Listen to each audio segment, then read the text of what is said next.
Hello, everyone. Welcome to Martin Wong Chat, where I get to talk to my friends, guests from different industry, gaming, cosplay, a lot of cosplay guests, and gaming. Oh, sometimes other stuff too, like photography. Like tomorrow, I have someone that's both. They're a photographer and also from the cosplay world. So that's gonna be fun. But tonight we do have HendoArt, a good friend of mine that I've known for many years. How many years is many years? I don't even know. 5 plus? It's been a while. But yeah, so I met her in the cosplay world. She does amazing cosplay, but she also know lots of other stuff, psychology stuff.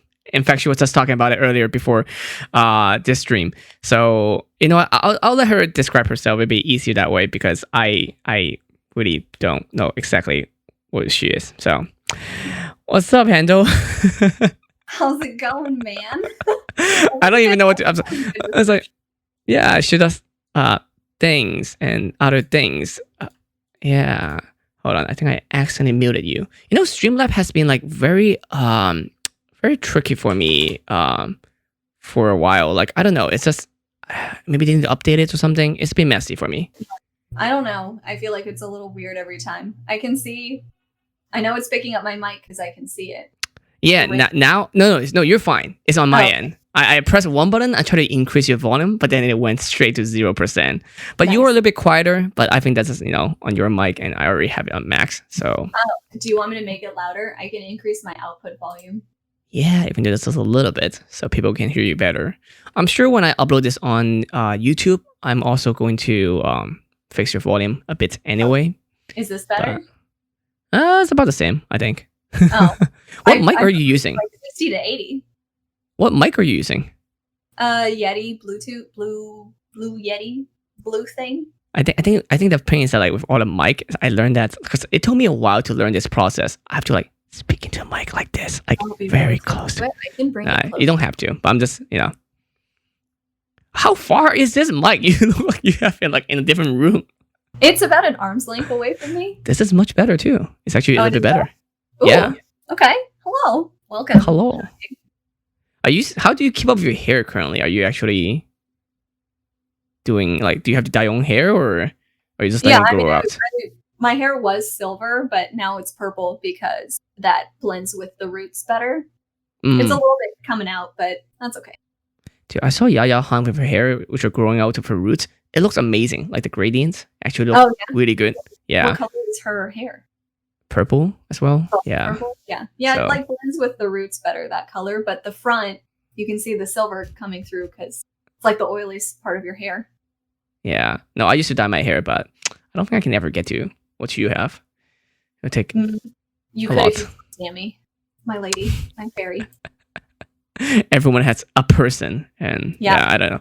I mean, Stella has one too. She told me to go to some lady that I have no idea who she is, but yeah. Yeah.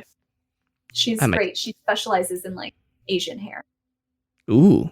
That is a difference that people do not know because I know that some, not anymore, but I used to use a shampoo or a conditioner that are made for Asian hair. It's actually from Asia. It's a Japanese product. It's actually made my hair a lot better. But definitely not the secret to my hair. It's just, it was better when I was using it, but once I'm not using it, I'm still like now. So it's not bad. Like, I think that Asian hair is just like notoriously like thick and healthy. I'm only half Asian, so I have a great blend of like, Sammy was like, oh man, your hair's really healthy, but also it's thinner, so it's easier to dye. It's like you have the best of both worlds. So it's like, I'm glad I at least rolled high on my hair stats. I have a lot of good stats, like for if I was more of a cosplayer, especially if I was a girl. A lot of desirable traits apparently. Like, did you see my photo of me for April Fools? Yeah. You have very defined calves. People keep talking about my legs. I'm like, God damn it. Asian thing. My mom, same way. I feel like I have decent calves for how much I don't actually use them. The other day I went to like the legs also, right? I did. I did both. I shaved my legs and I also Photoshop it more. Oh, okay. Because I haven't shaved my legs in like 2 years. That's wait, what? Yeah, I'm not particularly hairy. That would make life so much easier. Like, I have really hairy legs, so for me to actually you know. Well, you're a fella, so I think that's normal. Oh, that's yeah. Society norm is so great. Like I don't have to. I mean, I have right now, but normally I don't do makeup. I don't have to do anything. And I don't even do my hair. I wake up and this is me. So That must be nice. yeah. Oh, definitely great. But I was Yeah. saying, if I was a girl, which there's a stupid like kind of like not saying, but like a thinking that they have is that if my mom were to have a second kid, it's Mhm. gonna be like she's gonna be a girl because I look feminine apparently. So I don't know. That's the thing. That's a Feminine. weird. Like I mean, that's like either a Chinese thing or like I don't know. Like that's what my parents said. Like and her friends also said so too. It's like because I look more feminine, so the next child is gonna be most likely a girl. So What if the girl just looks masculine? then maybe they're gonna have a boy. I don't know. So you know what? This is not pure science. I don't think there's exact science for this. Wait, so you don't have any siblings? Was it like boring growing No. up that way? No, I actually decided to be only child. What? Well, this not really decision. It's not really like it's not like it's not like I have a sister and go like, sorry, there can only be one. You know.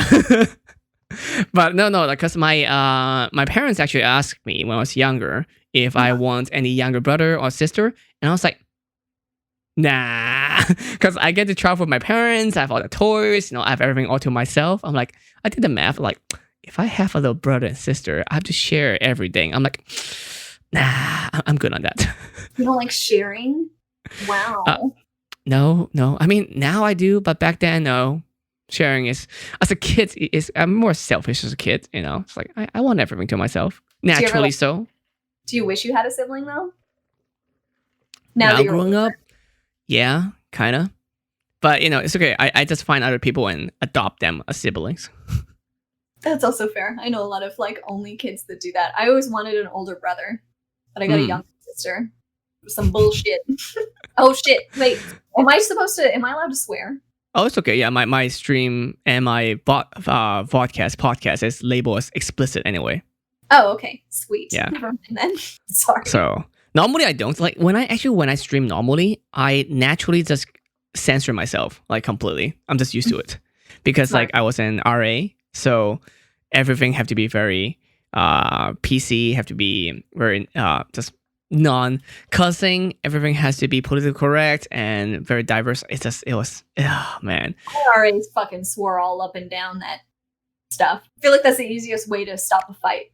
So it's kind of a weird thing too because while I don't cuss and whatever, I do also drink with my residents. So that's Oh yeah, I feel like every RA I know, that's what they did with the alcohol they confiscated. They'd be like, Oh, "Listen, settle down. Everybody have a nice drink, okay?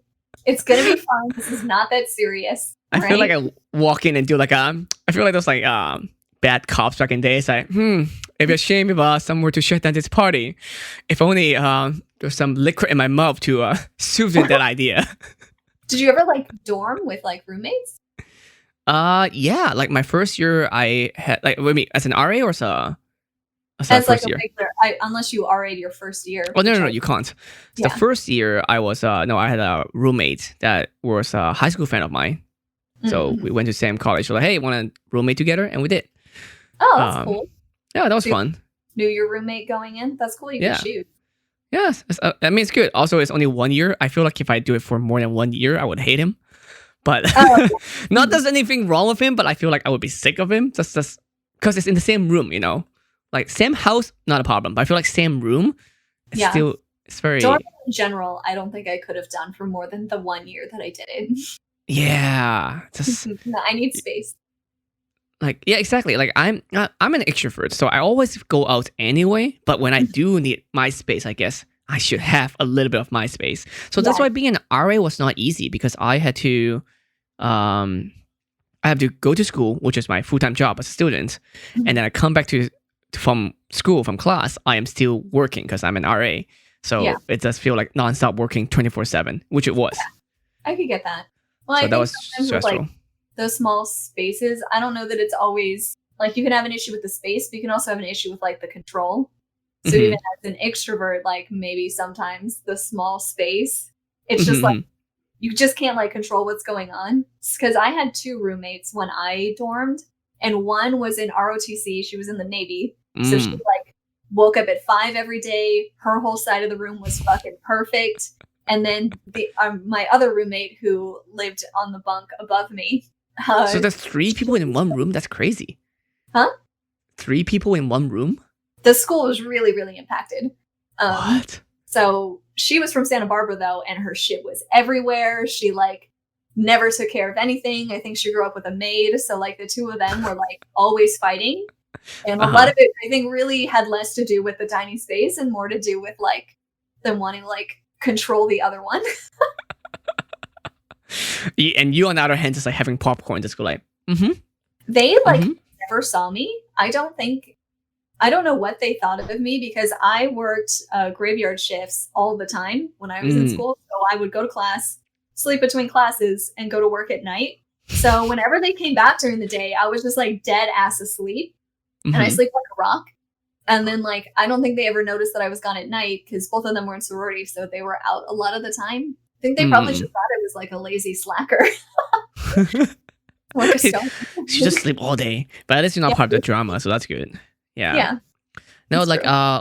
I was in RA second year. It was great. You know, I had lots of fun. My policy, because I was a freshman before that. So I was like, you know what? My policy is just have fun, do whatever you want, as long as you're not hurting someone, you're not hurting yourself. Enjoy your first year of college, you know. Don't that kind of use the microwave for popcorn because it sets off the fire alarms, and that's literally the worst thing ever. We had to deal with so many fire alarms. And because we live in a suite system, which is kind of like an apartment, kind of. Oh man, it just go off like at least once a month, and it's so annoying. Yeah, I hated it because I worked at the front desk, and so we would have to go and check the room, and it'd be like, y'all did not make me get up. Really? Yep. For popcorn, use the microwave downstairs. Also, like no lava lamp and stuff. Do you know lava lamp is actually supposed to be very dangerous? Supposedly. Oh, I've never. That's why it's more of an 80 thing. That's why like since 90 you don't really see lava lamp. Apparently they catch fire or something. Oh, I had no idea they were fire hazards. But I'm kind of miss them. That lava lamp or like the ball of the electricity thing, the disco thing. Yeah. The little Tesla zappy thing. Yeah, those things. Those were fun. So yeah. Could anyway, those into a prop at some point. Ooh. One day. If we can make a mini version of it, that might be fun. If I was more skilled, perhaps I would try. Yeah. It's okay. Who needs skill these days? Especially the cosplay. Yeah. Cool. I feel like everybody's skill set is just broadening and people's skill trees are getting weird. Dude, when the whole armor thing happened, that was crazy. The arm? What do you mean the arm? Like in the cosplay world, about 3 or 4 years ago, when suddenly everyone's making armors. I don't know. I feel like when I joined the cosplay community, everybody was already doing armor. What? Yeah. Okay. I did start cosplay way before you did, but still, it does feel like for me it's the last 3 or 4 years where, because like especially Wobbler got bigger, and then everyone started making armor cosplay. 5 years ago. Okay, so okay, you're right. So it's about the time that you started. So it's a little bit after, like a year after you started. I came right in as all the armor stuff was happening. Yeah, like I feel like 2015. That's when it's like people start doing armor, but still using old method. But then like a year after you was when they started having Wobbler, where everyone started making Wobbler cosplay, and then they're like, oh, Wobbler is too expensive. So now everyone's like, we can do foam. Yeah. And then it sucks. I hate working with Wobbler. It's expensive too. It was like 3 to 4 years for Martin. It's probably like 7 years for the rest of us because she moves so fast. I do move very fast. Time doesn't move the same for the two of us, you know? How long have you been in like the cosplay community? Over 10 years. Oh shit, dude. What's it been like watching it transform? The only person I really like heard talk about it was Ricky. And she said like Riddle? the biggest difference is people used to not wear makeup because like you never saw pictures of what you looked like or anything like that. So you have to like go and develop pictures. And then as soon as social media happened, everyone started wearing like makeup and eyelashes and stuff.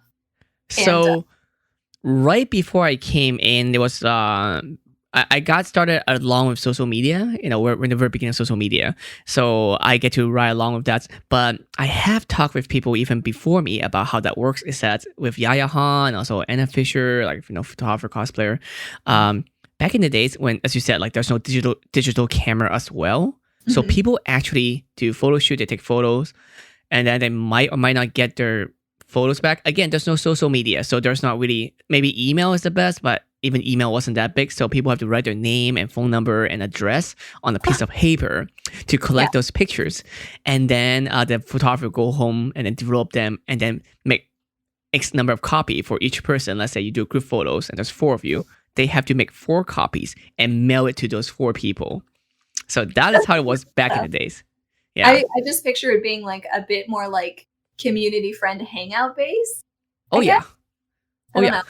Even when I first started, like because social media wasn't that big, it was a lot of fun. I mean, it still is, but it was so much more fun because I forget who I was talking to before about this. Maybe Ashley last week, but like there's no competition because there isn't one existing. There's no way to compare people regardless you want to or not.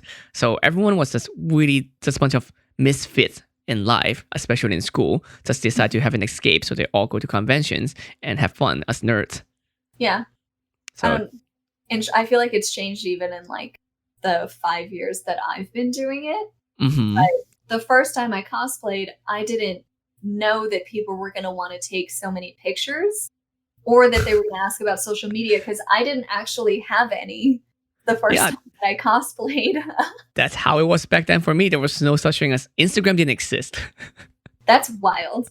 I mean, it didn't really exist to me until people told me to get one. Such a weird like, world. Oh, okay, let's do this. But the people I was with, they would go and do photo shoots. And I was like, a photo shoot? What does that mean?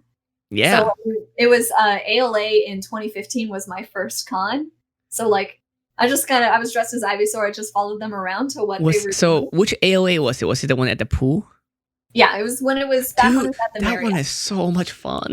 It was so much better because it was like a tiny Katsucon since everybody hung out in the rooms, and now ALA is just like any other convention. I don't. And see, I love the whole thing about ALA is that I love it so much with the Marriott swimming pool is that you will hopefully you're going with a friend or two. I mean, most likely you are, and you're roaming with someone. Yeah. And then what happens is that during daytime, you all take photos, kind of like a small gathering of a bunch of cool people. There's gonna be one person jumping in the pool and was like, oh, and then at nighttime, everyone go get food, like some fast food, just around the area, and then we all start partying. And that was the best part because you will go from one room to another. And at first, you the first time you worry, right? Because you only know your friends. You're at one party, you're already comfortable. But then hey, let's go to the other one. And you're like, oh, I don't know because I don't know who I know. I'm kind of nervous, Then you go with your friends, and then you go to second room. It's like, oh shoot, I know this person too. Or like, oh shoot, you're that I don't know, Pikachu I saw earlier, or some other cosplay I saw earlier. And then you start talking, and then next thing you know, you're just doing room jumping one to another, and then it's just so much fun. That sounds like exactly how you would experience ALA. As an introvert, I just stayed with my friends in one room on the ground floor. But it was nice because we had one that faced the courtyard. So and all of my friends also super introverted. We all know each other, so we're having a good time. But they set up a bunch of snacks and a drink table. So we let people come into the room and experience us, but we didn't leave and go to other rooms to experience them. I have been to so many rooms. Godzilla dressed a guy dressed as Godzilla, he came in, decided he loved us, and then brought us moonshine. Ooh. And then chased a bunch of the mermaids that were hanging out in the pool. It was a good time. What a great con. It's actually the convention where I met Mac Turney. Oh, okay. Yeah, that was before she even did SourceFed or anything else. So she was just doing cosplay for funsie. And but yeah, no. So you're saying that you're facing the courtyard. I'm guessing you're on second or third or fourth floor, right? No, we were on the ground floor, the pool level. Yes, where everyone hangs out. That's where the pool level is the best. I had it for a few years too. You open the door and it's already the con. That's such a great experience that I don't know how many other conventions you have. Yes, Katsucon. Yes, the hotel is the con, but when it's come to ALA, which is you literally open the door and it's already the con. Literally, you don't. There's no hallway, no nothing. I open the door, it's con, and that is such an awesome experience. Yeah, and SoCal doesn't really have one like that anymore. Like, Yeah. you have to go to Fanime, and Fanime is not the same either. It's a bunch of hotels. It's just Yeah. for what I would call like a social con and not like a regular con. So Hmm. you have like Fanime, Katsucon, Dragon Con, Hallmat. Those are all like social based cons. And they Hmm. used to Yep. be ALA and then it changed. So like SoCal doesn't have a social con anymore. What if we find a way to get? I don't think they'll let us anyway. The Marriott Hotel is like, hey, we're gonna start another con. I'm sure that one of the issues is that SoCal has so many cosplayers and like Hmm. pop culture like fans that there's no one hotel that could fit everyone. It would end up being like Dragon Con and nobody wants to deal with that. But I still hold that. Start one.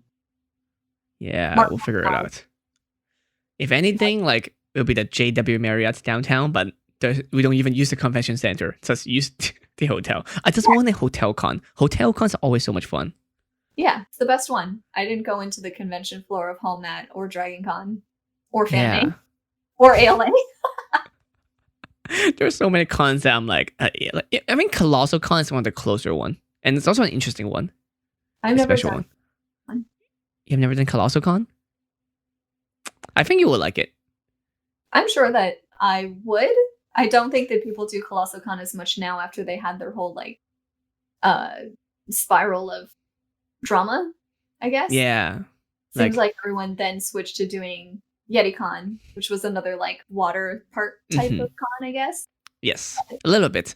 It's more of a resort kind of con, but the Okay. place is kind of big, so it's not. It's still a lot of walking. But the reason why I think you like Colossal Con because it's the same way where you're like, I'm tired. I'm gonna go back to my room, get a drink, and you can. Yes. As long as it's not cold. Pretty much I just don't like cons that are cold. Yeah. So I actually haven't done Hallmat yet. Maybe I'll do it next time. You didn't go to Hallmat? No. Hallmat is it's so dope. I really love it. It's a good size. It's like smaller than Katsucon, so it's not nearly as expensive. And Hmm. also the weather is way nice. I mean, it's a little bit hot and humid, but In because it's still December? December, but yeah, it's still humid even then, but it was Yeah. still really nice. What about not Katsucon, but it's the same location. MacFest. I heard it's pretty fun. Never done MagFest. Yeah, I heard it's like if my friends were saying that um it feels like an older version of Fanime, which is like smaller, which is more fun. So maybe. Yeah, I mean, I've forgotten what cons are like now. We've been in quarantine for so long, but even before, I didn't really go to a lot of cons. It was really exciting. I was supposed to go to a cons like every other week this Yeah, year. that sounds like Yeah. you. But Yeah. you're a goer. You And go and now you choose. now I'm stuck at home and trying not to go crazy and die. Mhm, mhm. When do you think it's gonna be over? Like when we can, like even when it's over, are you gonna go back to cons, or are you gonna be like, actually It maybe does not, depend wait on, for a like bit?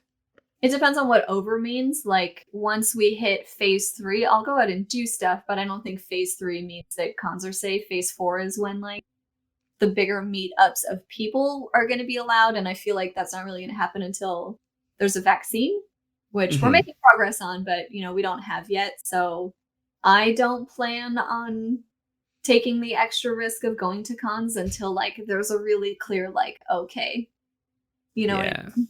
I don't think Like we're maybe there yet. everybody's saying Disneyland is a good indicator of kind of what's going on. So when they open and allow masks, like that will be a good indicator that we're maybe headed in the right direction, but I I wonder don't how know. much money Disney is losing without the park running. Disney owns everything.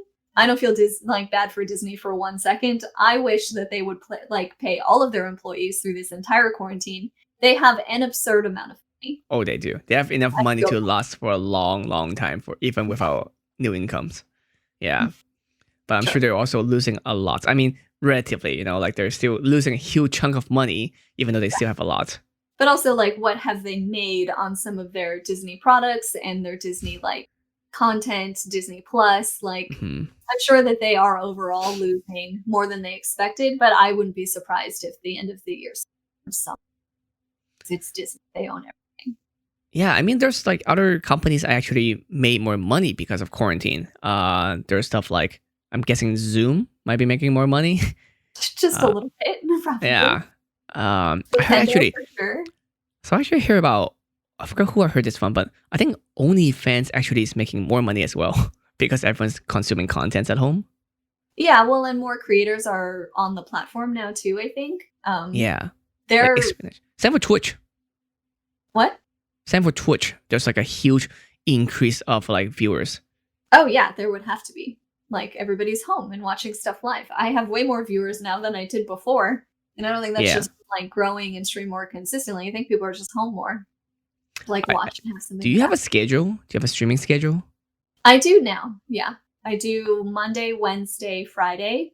Before I Mm. was just doing Wednesday, and then I added 2 more days because I'm home. I'm So I made this show in mind of my convention schedule. Like I was supposed to do this. I mean, I was doing this before coronavirus become a huge lockdown thing. yeah. So that's why I made it Tuesday, Wednesday, Thursday instead of like Monday, Wednesday, Friday. You know, there's some gaps. That's what people usually do. Yeah. But because I was thinking, oh yeah, Friday and Monday I might still be at a con, which probably not happening anymore. But the thing is, like, I now it doesn't happen. Might be start doing like a Photoshop stream every Monday now. Yeah, that would be cool Yeah, too, especially if you like give tips on how that process works, I guess. yeah. I don't know. I did it. I I did it mostly yesterday. what? I did it yesterday where I just have so how I do my Photoshop stream is that I let people send in photos and I'll edit it live and show them how I would do it. Some cool tips and tricks over there, here and there. You know. Nice. Do you like it? Streaming? Not as much as I want. Like, it's because I'm an extrovert. So if I have people to talk to, great. You know, like if I have chat, awesome, more than happy. But when I first started out, it was tricky because I was new. There's not a lot of viewers. I wasn't doing this regularly. So Mhm. then it was like, oh, it's weird talking to camera and don't get that response. And I realized that as an extrovert, what we like is the human response, the instinctive, instant gratification from it. Well, I think it depends. Like, introvert and extrovert are only two sides of a coin. And, Hmm. obviously people are super multidimensional. So it kind Or of depends spectrum, yeah. on like what type of extrovert you want to be. Like Hmm. somebody like Roger, I've seen Roger just like he's more of like an expressive extrovert, I feel. Like he's supposed to sit there and like express how much he loves a thing. So I think for somebody like that, the interaction isn't even as important. I feel like Heavenly's the same way. Like they Hmm. just want to talk about a thing that they like. Whereas Hmm. I do know more extroverts that are like you that want more of some kind of like interaction or trade-off. Yeah. So like I don't know, do you know what it is you're looking for when you're like an I, extrovert? I think it's mostly definitely an interaction. It's more like seeing how people respond to things that I say and how they react to it, and then able to engage with them socially. So I think that kind of human connection is what I like most. Yeah, some And so kind of I think again, this quarantine is a good way for me to realize that. yeah. You appreciate it even more once it goes back to normal. Yeah, I mean, as I said it many times here as well. It's like sometimes like I would even just go out there just to get food, so then I could talk to someone through the drive-through window. That's true. I usually hate like store small talk, when Hmm. like the cashier wants to talk or like even just like the Walmart greeters being like, hi. I'm just like, Yeah, yes, I don't like it. But now that yeah, I've been in quarantine and I have so little human interaction, now I'm like, oh yeah, I'll like make small talk. It's wild. I used to hate it. yeah. Normally I wouldn't do it either because it just seemed like a waste of time, and also like I might never see you again in my life. So Yeah. why? What's the That's weird. point? So we're the same about that, even though you're an extrovert and I'm an introvert. Yeah, because I'm also from Hong Kong, so our my interaction with you know store clerks or like tellers at a bank are very efficient. It's more like, Yes. give me my money and let me go. Give me my stuff. I bought it. Just let me go. I don't care about the weather. Stop asking about the weather.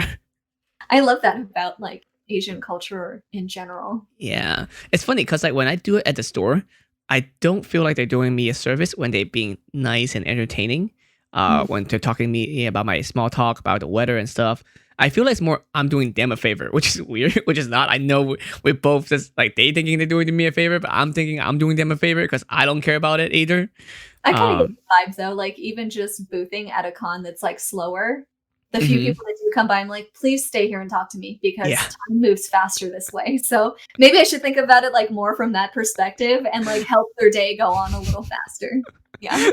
So as you leave the door, they're like, please come back. What? No, nothing. Nothing. Don't leave me. Like 6 more hours. Yeah, because they're working there. I was going to a UPS store or FedEx or whatever, I forgot what it was, with my housemate a few months ago. Sorry, times kind of change. A few months ago, but it was at a Chinese area. So it's not I'm not even sure it's an actual UPS store. It could be just like a mailing shop that does like, post office that do UPS, FedEx, like all of them. Oh man, the Chinese guy there, they see that I'm Chinese and maybe they hear that I speak Chinese, even though we're speaking English. But it was so efficient. I show up and say, hi, I need to ship this. Okay, to where? I tell him like, so whatever this is. Okay. And he's like, $350. Cool. I pay the price and cool. And just throw the box there. No, thank you. No, we welcome. And I was like, oh my God. I'm falling. That was so efficient. Like, I almost love you. Can I ask you a question also about being bilingual? This is something my mom, every once in a while when I was little, do you think in English or in Chinese? Oh, good questions. So this is something that depends on who I'm with and who I'm talking to. If I'm talking about by myself, when I first moved to America, it's mostly Chinese, of course, because I still couldn't think fluently in English. Now is in recent years, just recent 1 year actually, it's been very interesting. So, I'm living with Kenson. He's like kind of like a half out of sight of me, which is my housemate. He is born American in America, but he grew up learning about Hong Kong culture, So he really liked that stuff. He tried to be more Hong Kong, try to be more Chinese, right? Did his parents come from? Yes, I think his parents come from Asia. I'm not sure we're in Hong Kong, but like or China somewhere, but like they're Cantonese for sure. Gotcha. But I'm actually born and raised in Hong Kong, and I came over here trying to be more American and learn, English and the American culture. So it's kind of like yin and yang kind of situation. But what recently that I found very interesting in the last 12 months is that because we go to eat Chinese food all the time, I don't see word as in the word itself. I see it more as a concept. So I'll be reading a sign that's in English and Chinese, and I don't realize he cannot read Chinese. So I'll be instantly tell him, like, yeah, just look at the menu. And then he's like, what are you talking about? Just look at it. So I get a little frustrated sometimes, like, what do you mean? What do you not get? And it's like, oh, wait, you don't understand because it's in Chinese. So words have become concept to me. So for example, the best way for me to explain this is that for example, I'll show you a picture of a square, a red square, In your head, you already know it's a red square.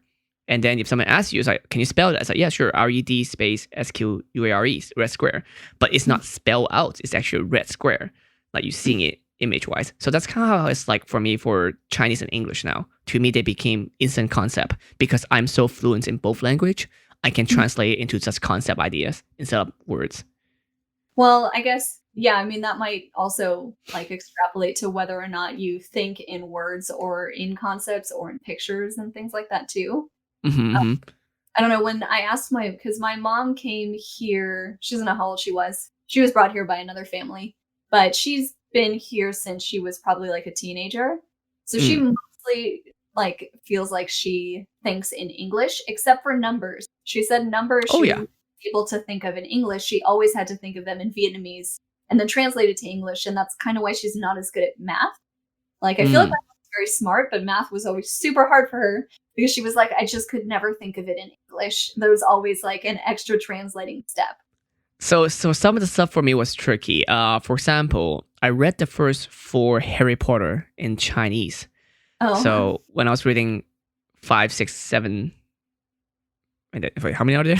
7, right? There's 7, yes. Yeah. So 5, 6, 7, I read them in English. So it gets a bit confusing sometimes because word, like especially names, like pronouns that doesn't have meaning translations. So I have to like guess what they are. Yeah. I remember when I first came to America too. Like our teacher was doing this thing where they give you like a easy math question, multiplication or I think it's multiplication, and then you have to raise your hand and answer it. I was really slow because I think numbers in Chinese, right? Yeah. So I actually I don't know how I able to do it, but I convinced the teachers like, how about we do it on the whiteboard instead, you know? And I definitely instantly have an advantage, and everybody hated me because of course, my math is so much better than my classmate because in Hong Kong, our lower, like yeah, when you're our education system is very more advanced for lower grade, especially come to math. So I was so fast. I was beating every single one. So everybody hated me for that. Not a great way to become popular new kids in school. Seems like you enjoyed that superiority, though. A little bit, yeah. So nowadays, when I do numbers, the cool thing is that I can do two set of numbers in my head. I can keep one set of numbers in Chinese and one set of number in English.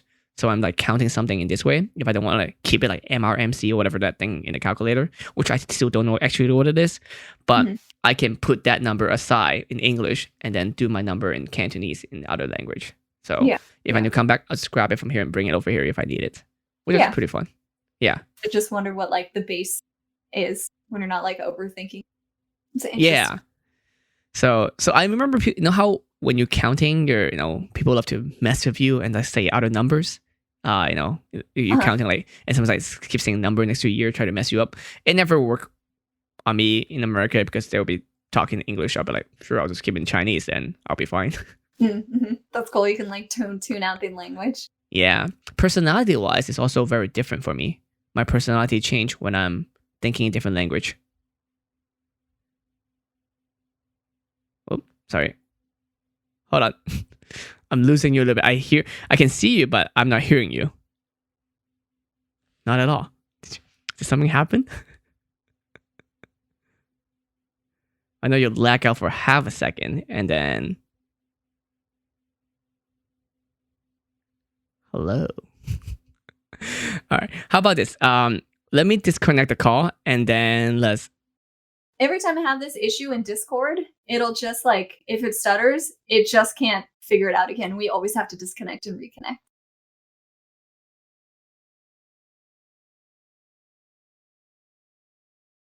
Yeah.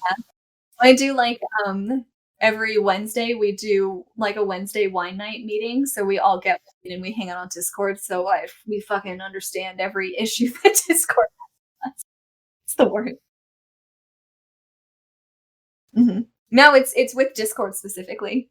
Because I stream like 3 days a week and don't really have this issue. I only ever have it on. Gotcha. Yeah, sorry, I was muted for a second there too for a stream as well. But yeah, personality wise, my personality also changed depends on what language I'm thinking in. Because words, our idea and concept are based on things that you think about, and how you think depends on the word that you know. So that's probably more like your expressional affect that changes. I feel like your personality probably is fairly consistent, but I guess that depends on how we think about what personality is. Like, how would you describe your personality? So for example, I'm not sure what you consider personality or expressions. Like when I'm thinking in Chinese and around Chinese environments, I'm much more respecting for elders. There's a very much hierarchy situations. So it's really about knowing your place. But if I'm thinking English, especially American English, it's more about individualism. So it's about me and how I should shine among everything and that kind of thing. A little bit. Not in a, like an egotistic way, but it's more at least like you don't have to be very thing of the hierarchy. Like no matter, like because like in the Chinese culture, even if your elders are wrong, you don't really correct them, kind of thing. Yes, that would be horrifying. Yeah. If I ever corrected a teacher. Yeah, exactly. So that's the kind of thing. So it's that I feel like that's also changed how personality is kind of. I don't know. For me, it's more like, I mean, when I'm like switching between cultures, especially when I don't really talk to my mom anymore, but back when I knew her and we would visit like, the family that she came here with, or just kind of dealing more with Vietnamese culture in general. I don't think it ever I never experienced much shift in who I was as a person, but I absolutely shifted how I expressed myself to other people. usually Well, by sitting still and not arguing, which yeah, I the don't think difference I did even with white culture, but the difference also is not just bilingual for me, it's by culture. It's like how like all the media that I'm watching as I growing up, like TV show and stuff like that, are Mhm. very different than TV shows here. Yeah, So I guess I'm thinking more like, to me, the way that I think of personality has a lot to do with your values, your mhm, interests, and like your world perspective. So like your philosophical perspective. But mm, I guess like, yeah, it's everybody has a different perspective on what personality is. So to me, I guess maybe that's more of like an identity thing. My personality doesn't change too much across whatever culture or whatever group of people I'm in. I still feel the same things about what I'm experiencing, mm. but my interaction is definitely super different depending on who I'm. That's a good point because I don't know. I'm just trying to think if there's anything that I would think if I'm thinking in English, I'd be like, yeah, that's definitely makes sense. We should do it this way. But if I'm thinking in Chinese, I'd be like, no, that's morally wrong. Um, I think I kind of already I'm at this point of my life. I have combined them both into one kind of way. Like how so that's why I know there's some concept that I know it will be very rejected by American culture, but I still like no, this makes sense. But then it's make me feel like everyone else a hypocrite when it's just I culturally think different. I do process things differently depending on what culture I'm looking at. If I'm looking at a group of even people from different parts of the United States, I might Hmm. judge them through their own context, like even Mm. just talking to like you and Jono, if you guys Mm. are just like, you know, you got like not as expressive, I guess. I know though who you guys are in your culture, so now I feel like I can gauge that you guys are still having a good time. Whereas like if Luigi ever had the same expression as like Jono, It's I'd the be end of like, the world. "Are you okay? Are we? I'm gonna. Are you gonna be okay?" Yeah. So like, I definitely act a little different between the two, but I think even just in friend groups, did you ever have like really different friend groups where your Oh role yeah, was different in each group? yeah. Because I have like some groups where like I know that I'm expected more so to like carry the conversation or like be the life of the party, and then I have Hmm. groups where I'm more like the quiet nerdy one. Yeah. And it's weird. Like I feel like my personality is the same in all of them, but it's kind of like rolling a die. It's like Mm. I'm the four in this group, but I'm the one in this group, and it's kind of like you get to live a bunch of different lives that way too. I feel. And I feel like that's how I am too as a content creator too in the cosplay scene and or online space. I know lots of people are the same, but for me, I feel like it's quite different actually. I kind of have to. Hmm. Yeah, everybody Be- has something like really unique that they bring. yeah, I mean, because there are something that I don't know is a cultural difference or it's just maybe I personally think things are different. I know for a fact that it's not popular opinions, but I know the internet doesn't always like unpopular opinions. In fact, majority of the time they're like a certain opinion about certain things. So I'm like, Mhm. so I was like, should I say that or it's gonna cost me? Yeah, yeah. Yeah, because it depends in like, especially I think in the US, you can't rely on people understanding a foreign culture or understanding Yeah. the context of where you came from. I Hmm. guess if that makes sense. So that's That, like, yeah, hella of a gamble. You're just gonna have to like consult your roommates and be like, is this worth putting on Twitter? but Is it worth sometimes I just feel like this is how people should think logically. But I know sometimes my household would actually tell me it's like, Martin, that's too logical. People would not like that. Yeah, that depends. I don't know. Have you ever like made content created more for like your Chinese culture, I guess? So that's why I like streaming now. And like even podcasts like this, I get to talk more with, friends like you and even to viewers. Or I do start making YouTube stuff more. So it's more like, hey, let me slowly letting you guys know how I see things. Maybe not the same as you, but at least you know how I perceive some things a certain way. Most likely we're not gonna be the same with lots of people, but I still like it that way. So I guess more like have you ever thought of like streaming in Chinese or doing videos in Chinese? Kind of that almost would like be hard because I'm Cantonese, right? And Cantonese is not that big number wise at yeah. people, compared to English and Mandarin. So it's gonna be a much smaller market. But that's why, like in my YouTube videos, mostly I would always start with Joseon. My name is Martin Wong. Joseon is just mean good morning in Cantonese. So it's kind of me incorporating a little to let people know, like, hey, I know a different language. That's for I might be also from a different culture and that kind of stuff. Gotcha. Okay. Yeah. So linguistic for like mostly like American. I actually talked with Jessica a lot about it, Nigri, about like because she actually very interested in too about how the difference is in culture and how people think differently. So it's fun to explore it to see how I see things and how she sees certain things. Well, I guess I think it might be interesting too for like people from Hong Kong, even if the demographic is smaller.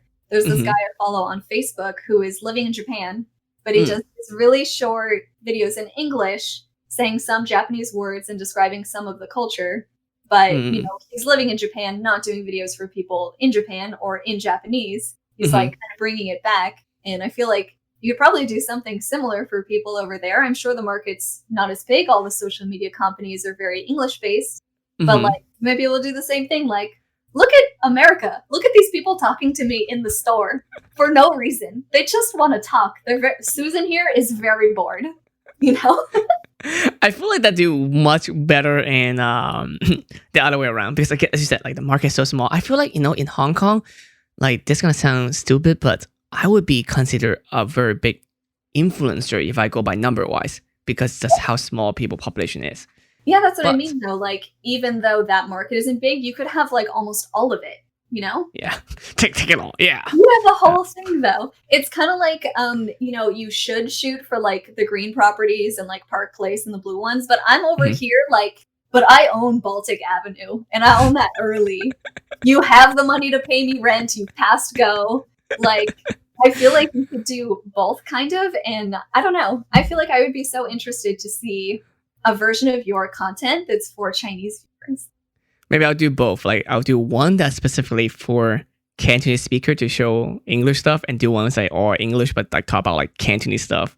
And speaking of Monopoly, very sidetrack, very off topic. Have you seen that one commercial for Mrs. Monopoly? There's a Mrs. Monopoly? It was so dumb. First of all, I'm not sure it's called Mrs. or Miss, but like it's supposedly a woman version for Monopoly game that came out like 2 years or 3 years ago. But oh my god, so this is the whole thing is stupid. The commercial at first you will not know where it's going. Like I should not spoil it for you because then I would have you guess what is it selling, and then it become a Monopoly thing. But the cool thing is that they do give a bunch of like women, young teenager, whatever, like trying to go into science or whatever, and give them money to fulfill their dreams or whatever. But the thing is that the board game was stupid.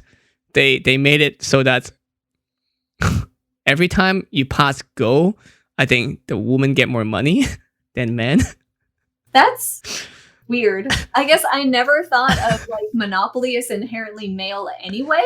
Yeah, I thought Monopoly, the whole point is about capitalism, which is like, hey, you all start off all equal, and then you good luck with it, and you all tear each other apart, Yeah, that's weird. I feel like, they could have just maybe included more like female game pieces, but I never really thought of the game pieces. Even the game pieces are not gender specific, other than maybe top hat, There's been some weird areas of overcorrection on the whole gender balance thing. Like, definitely our society needed some balance with the gender stuff, but some places have taken it like too far and overcorrected it. And I feel like Monopoly for women would fall into that category. I feel like the problem is that first of all, would guys willingly to play it? And that's the problem. If they do play it, there's going to be two problems. I feel like if they lose, they'll be like, well, the game's rigged anyway, so I don't mind losing. It's not to my favor anyway. Or if they win, they're going to be even more cocky about it. It's like, haha, I was at a disadvantage and I still fucking beat you. Superior over all women. That's really strange. That's made it worse. So it's a real thing. And I was like, because I thought it was just a joke, right? I thought it was a parody video or something. But I look it up. That's a real thing, and it got popular. Like I think it was last week or 2 weeks ago. It suddenly resurfaced, but that thing was out like 2 years ago. I don't know what to do with that. Yeah, don't worry. I'll send it to you afterward to show you. It's just okay. It's so stupid. Yeah. And again, overcorrection. We have a lot of those, and I think we might gonna have that in cosplay very soon. I'm not sure. The whole cosplay industry, as you said, has changed a lot in the last 5 years? Yeah, I could see that. I feel like I know that even when I joined like the cosplay community, because I entered it mostly from the Spidey community, from my perspective, it was fairly balanced, if not like a little bit more male. But all Right, of sorry, my friends were, Spidey? yeah, so like the Spidey cosplay community, like like the mini community, Hmm. it's mostly a lot of men, and Uh-huh.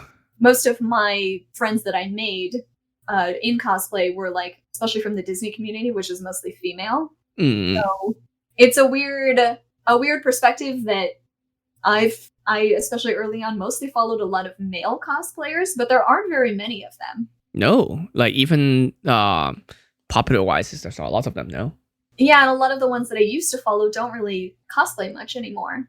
because it's hard. Like there is definitely an imbalance in when it comes to cosplay. Because like here, I want to ask you this. Like, I know there's people cosplay for a living, and there's people cosplay for fun. But let's say you do cosplay for fun. Would it be discouraging for a guy to know that their social content would not do as well if they're not a female cosplayer? I think that depends. Like, it really depends on what you're using cosplay for. Uh-huh. Especially since I'm on the prop and host end of things, Hmm. it's still mostly men. So I see the people who make the most money in cosplay that are in the prop side of things, almost 100% men, and they're Mm. making a lot of money compared to some of the other things you can do versus like the modeling aspect of cosplay, obviously mostly female. They're making Hmm. way more money than a lot of men are going to be able to. So, I mean, it really depends on what you're looking for. Like, when I joined Defy for Prop Shop, they hadn't had much success finding women to host the show. Hmm. Um, so it really depends. I think that like you'll see a few people that are just fucking huge, like Leon or Maul cosplay, who's magnificent, or even Hmm. some of these female cosplayers that do a lot of gender bends or like are more gender fluid. That's a Hmm. community like same thing we're just talking about with maybe the Hong Kong audience is small, but it's niche. So if you make it in the niche and you are like one of the 5 male cosplayers that people know about, it's great.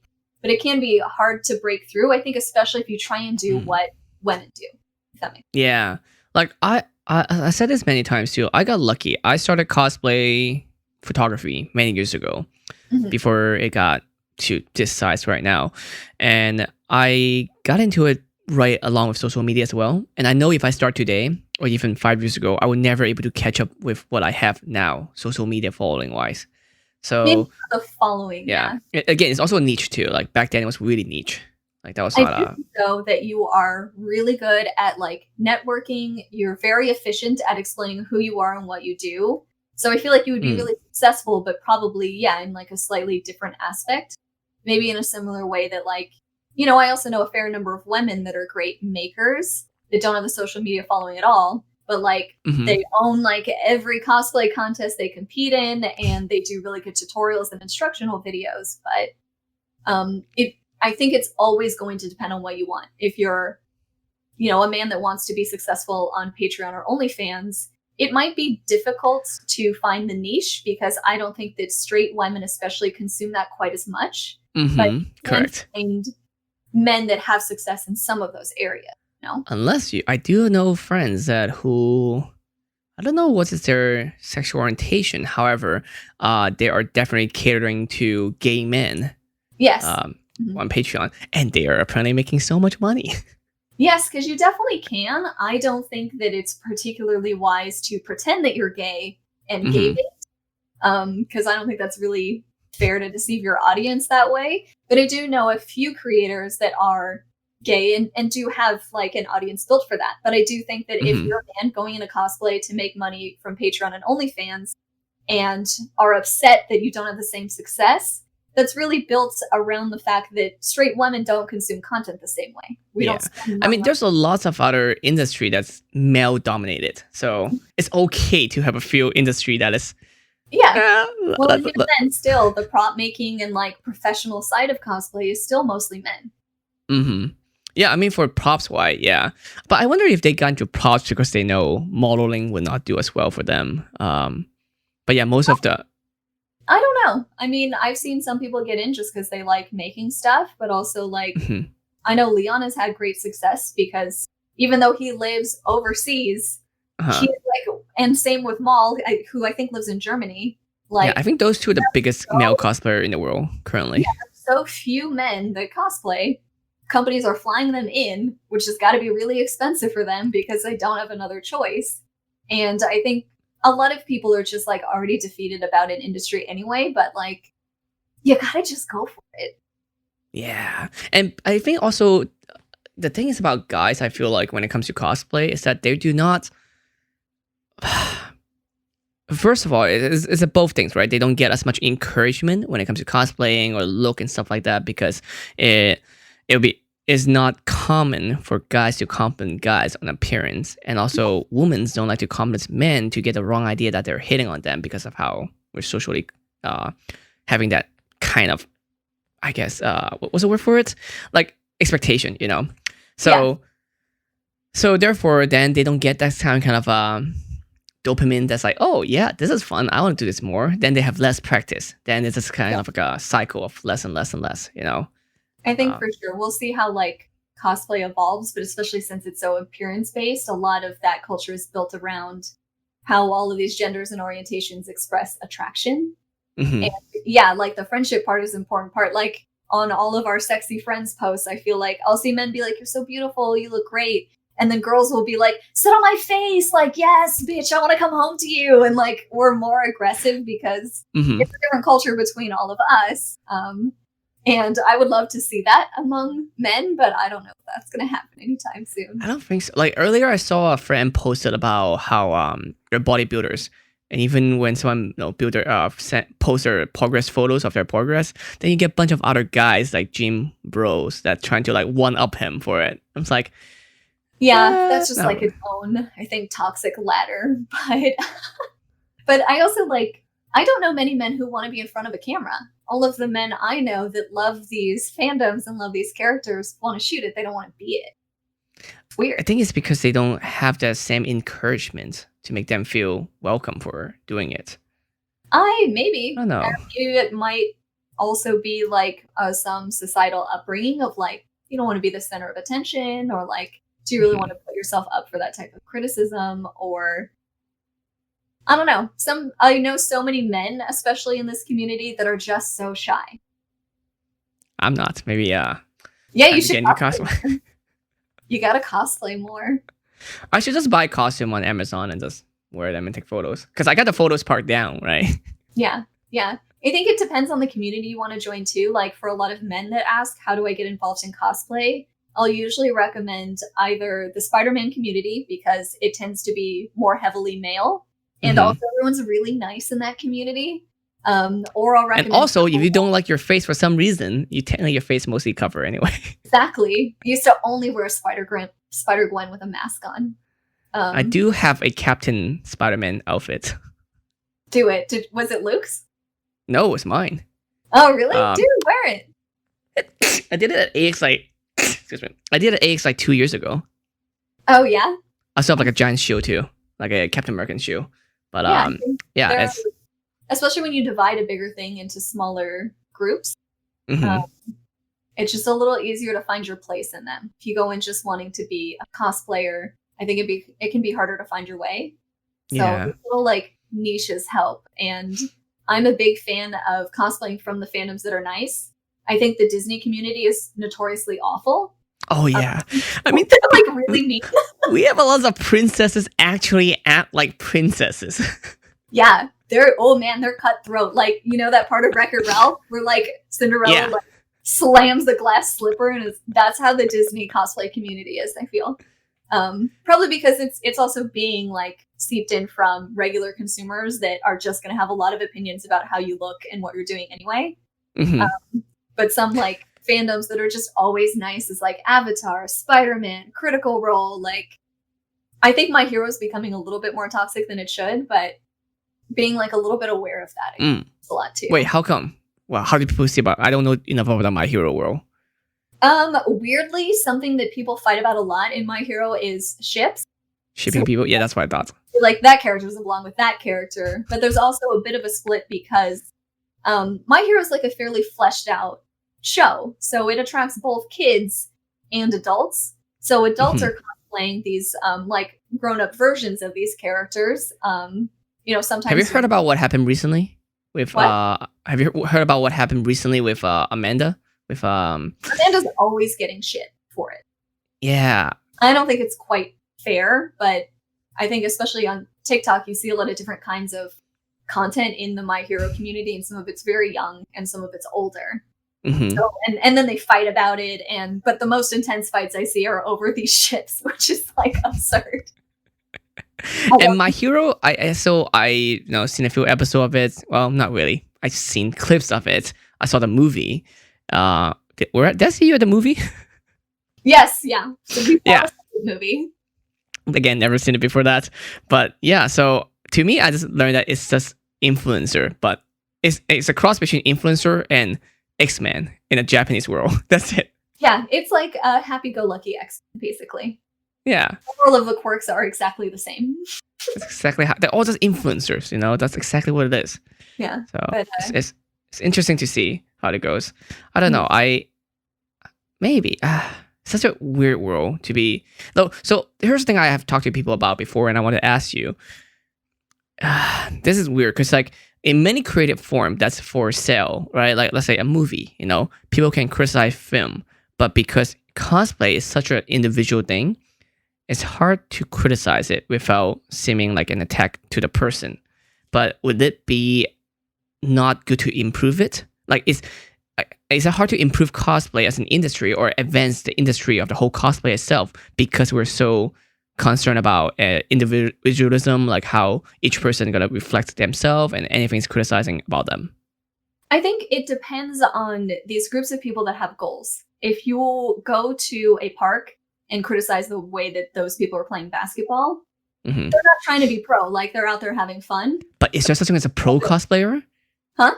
Is there such a thing as a pro cosplayer then? I think that we're starting to see it. Yeah. So for people that are looking for even like a more competitive side, or, they're in these cosplay competitions, then of course the criticism makes sense. Hmm.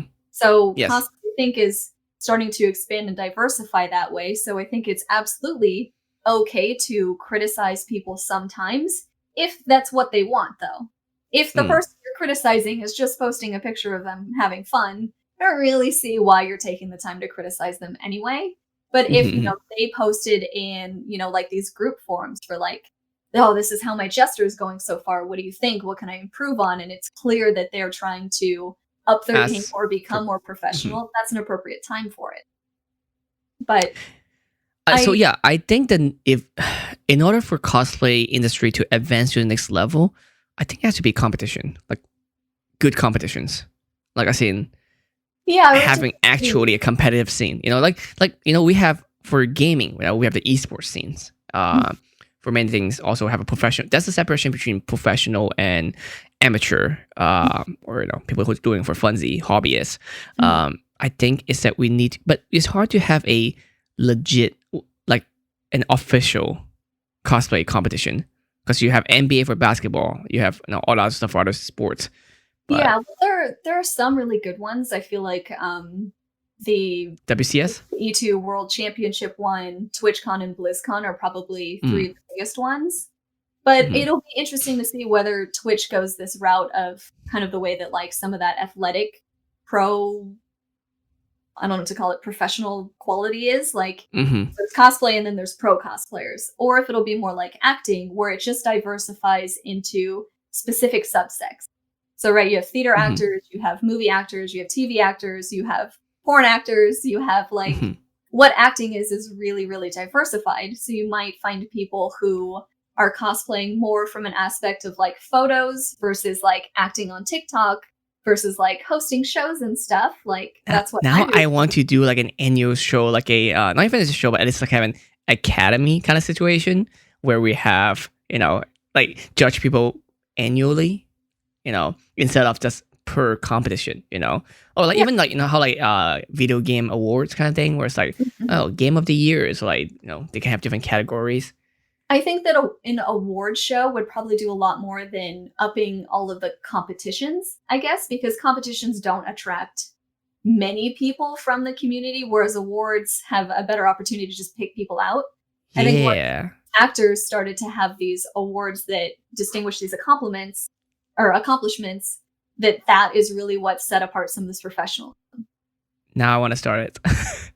I could totally see you starting it. And I think it would really depend on who the judges were. And I think the fact that those judging like processes have stayed under wraps and stayed closed so that people can't just kind of discount the way that things are judged was a big thing that helped it be successful. hmm But Wait, it's so more so like, wait, hold on. Do you think that it should be more transparent about how they're judged, or do you think it's more behind closed doors so it's I think easier? it should be behind closed doors. My understanding of how that stuff is judged is it's extremely experienced critics. Like, it's not biased in any kind of way. They have very specific criteria. They're really looking at everything. So, like, all of the actors trust that process, I think. There are hmm plenty of things wrong with it. I can't believe stunts aren't a category, but whatever. It's still growing, you know? Yeah, because those people are actually like secret too, right? You don't know who they are because like for some reason either they want to be protected or something, but we actually don't know who those people are. We just know that the system is there. Yeah, I think there's still this desire to have it be the illusion that it's one person the whole time, even though we know there are 16 different people that are Captain America. Mainly like 3 people are Captain America, I think. But I think, like, you know, another thing is with those award ceremonies, that's also like just a fun thing for all the actors to go to and hang out with each other. And I could see cosplayers being a similar way. So, especially making sure that it's less about who wins and more about all coming together and celebrating, like, oh, I remember when that person made this and posted it. That fucking slapped. They absolutely deserve an award. And have it be more about us, like, coming together and, like, circle jerking each other rather than it being a competition, if that makes sense. Oh, and I really want to start one. Oh, Dude, freak. I think this is the way to go. Did we just come up with some crazy shit right now? That is okay. Like I already think about all the logistics and how much work it would be, but it'll be so much fun. Yeah, Like, it'd be really cool. It'd be cool just to sit and like think about all the different categories too, because that's going to yeah. define what cosplay is. I wonder if there's a way we can start small first, and then still. Oh, man. It's No, probably not going to be a good idea to start small because then it's going to be seen as elitist. no, not a small group of people, but like, how do we even Oh, you start mean it? Like, like categories? yeah. Like, as in, like, small, as in, like, the whole presentation. Like, here's the thing, like, there's one way to do very big, right? Which is like team up with a company or something, but then that could be like there's a bias situation. But then, as you said, you know, or like team up with someone to actually make it during conventions, but then the convention would be a convention thing, which is not the award itself. Yeah, So, you be its own thing. For yeah, sure. small would be like, oh, we could do it like the first year is gonna be like do it all through internet, you know, because especially quarantine situation, for example.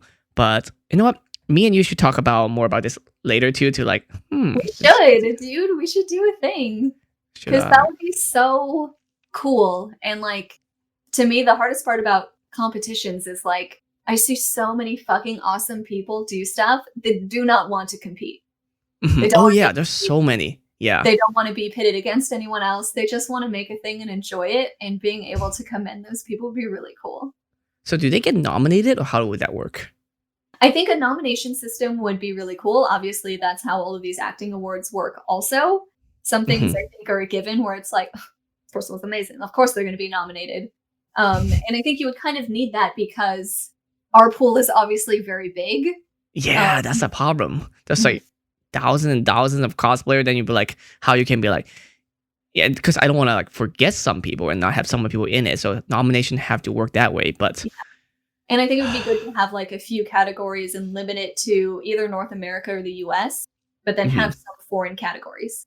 That makes sense. Like cosplay from Russia or cosplay from Germany or Europe, and then have like 4 of the categories that apply to European cosplayers. Because obviously it's not going to be super logistical to include everyone in the world. I don't think you'd have to Russian like cosplayers are ridiculous. Hmm? Those Russian cosplayers, like Yeah, especially their photos. It's crazy what people can produce in countries that are just different in culture or different in emphasis. You know, I think I especially think it has to do with culture. also the it has to do with the industrialization of it. when our cosplay wasn't industrialized yet in America, it was pretty much like that. But because like money involved, it changed the industry a lot.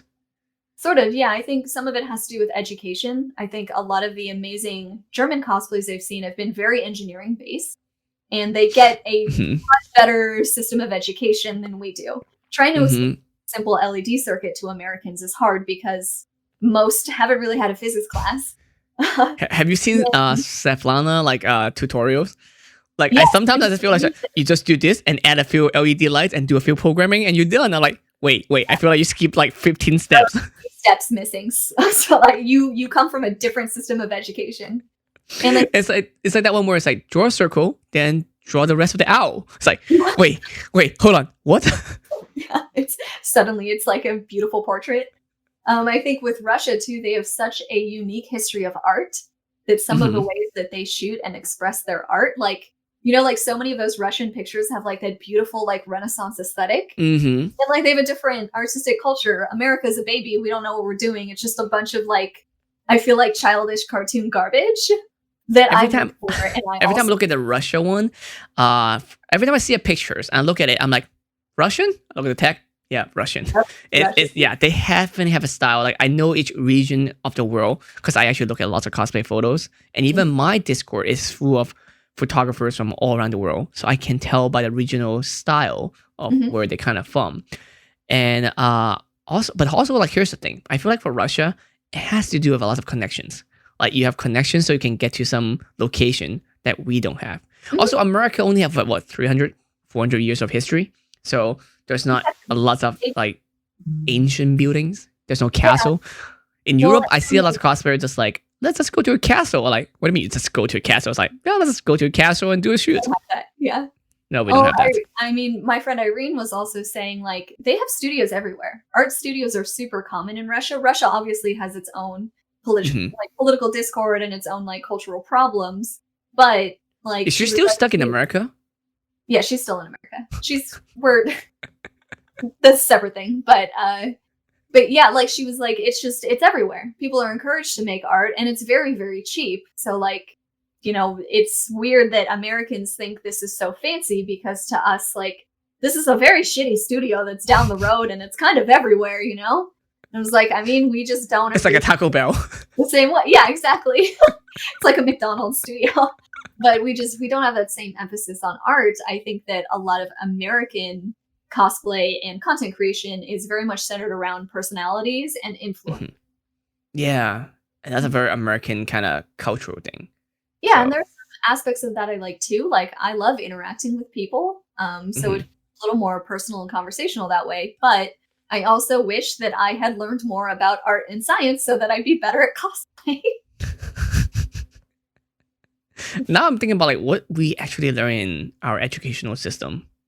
It's gotten a lot better because Common Core is like changing the way that we teach, especially math and science. Now it's a little more similar to the way everyone else on the planet learns it, which is better. A Mhm. lot less rote memorization, a lot more conceptual thinking. But it'll be a while before I think that has an impact on culture. It takes at Common least only yeah, been it for, takes like a few. years thing. Yeah, Yeah. I don't know. We're working on it. We are. It's going well too. I used to tutor math a lot. So tutoring these kids through Common Core was an interesting challenge because parents hate it. Oh, Like, definitely, because they used to a certain yeah, system. adults Yeah. learn long division this one particular way that sucks, and now kids learn arrays and like they learn like 4 different ways to do any one thing. And it's Uh-huh. really hard for them because their parents don't understand it, and the teachers a lot of the time don't understand it. But I'm like, kid, 4 ways to solve this problem. I only have my one way I learned and a calculator. You're Mhm. crushing it out here. Don't worry about it. It's better for problem solving actually, which is great. It's way better. Yeah. So I haven't tried it yet. I've seen some of the stuff. Some of the Common Core stuff makes sense. Some other ones I'm like, it's good for learning as a concept, but it's not practical.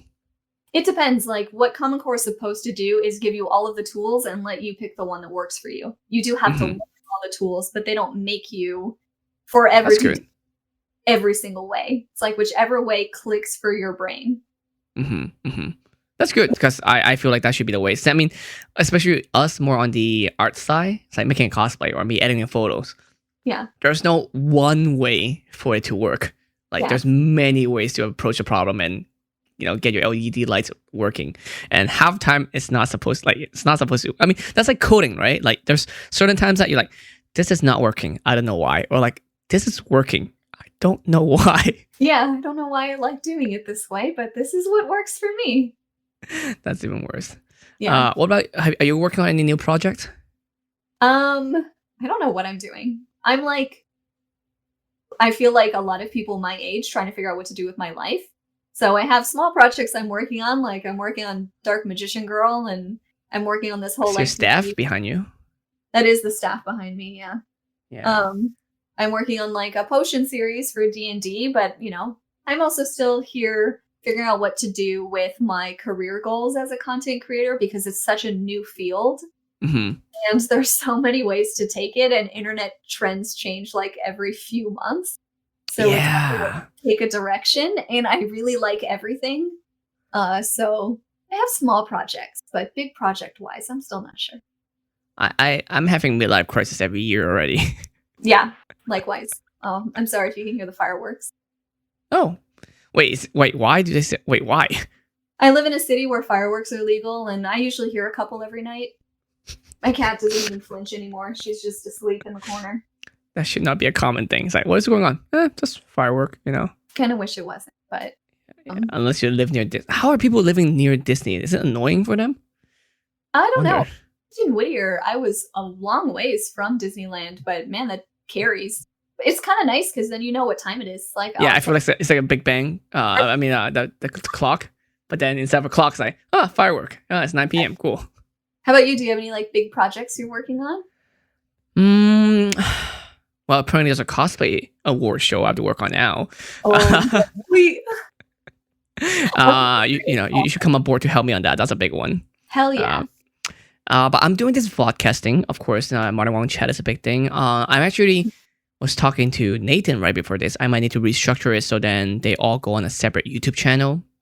I want to do more because my main one I want to be focused more on like me, my life, and also photography kind of thing.